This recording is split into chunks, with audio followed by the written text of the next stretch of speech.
العزل في الحمام بتاعك ملوش لازمه، واوعى تعزل في الحمام. في ناس بتقول ان العزل ملوش لازمه، وناس تانية بتقول لا العزل طبعا مهم جدا ولازم اعزل في الوحده بتاعتي او الحمام بتاعي. مين فيهم اللي صح؟ الاتنين صح. ازاي بقى؟ لو انا عزلت بالخطوات الصح وبالطريقه الصح اللي اتكلمنا عليها يبقى كده العزل مفيد جدا. طبعا لو عملت اي خطوه غلط يبقى العزل ده ملوش لازمه. هنتكلم النهارده بقى عن العزل وفوائده. يعني انا اصلا ليه بعزل؟ هنتخيل دلوقتي ان انا خلاص بعمل بالخطوات الصح، ولو عايزين تعرفوا الخطوات الصح ارجعوا للفيديو بتاعها. المهم انا بقى عايز اعرف اصلا ايه فوائد العزل دي. طبعا اشهر مشكلة منتشرة في شقق مصر كلها ان انت ممكن تلاقي الجار عندك بيخبط عليك ويقول لك انا في مية بتقع عندي، في مشكلة بسبب طبعا الحمام بتاعك.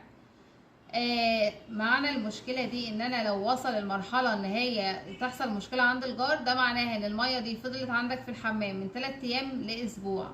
وطبعا المية لو فضلت المدة دي كلها ده معناها ان هي المية اتفاعلت مع الحديد، يعني حصل صدأ للحديد.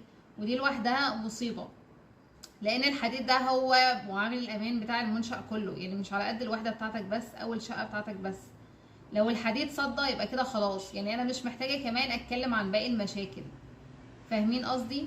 فانا دلوقتي طبعا مشكله صدى الحديد دي حاجه كارثيه لو انا وصلت للنقطه دي. ليه؟ طبعا صدى الحديد ده معناه ان ممكن فجاه جزء من البلاطه اللي هي السقف بتاعك يقع، فده ممكن يحصل لك خسائر في الارواح لا قدر الله.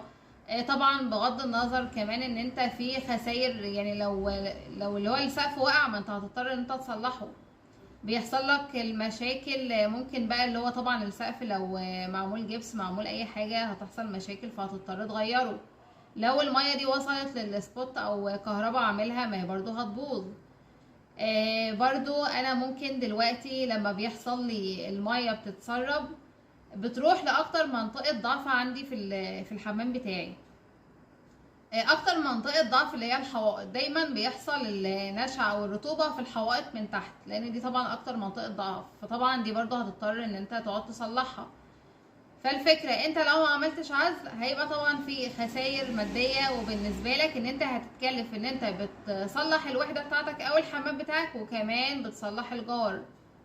ففي مشاكل كتيرة جدا لو انت ما عملتش العزل. بس اهم حاجة ان انت تعمل العزل صح زي ما قلنا، لان لو عملته غلط ملوش اي لازمة وهنتكلم عنه لوحده.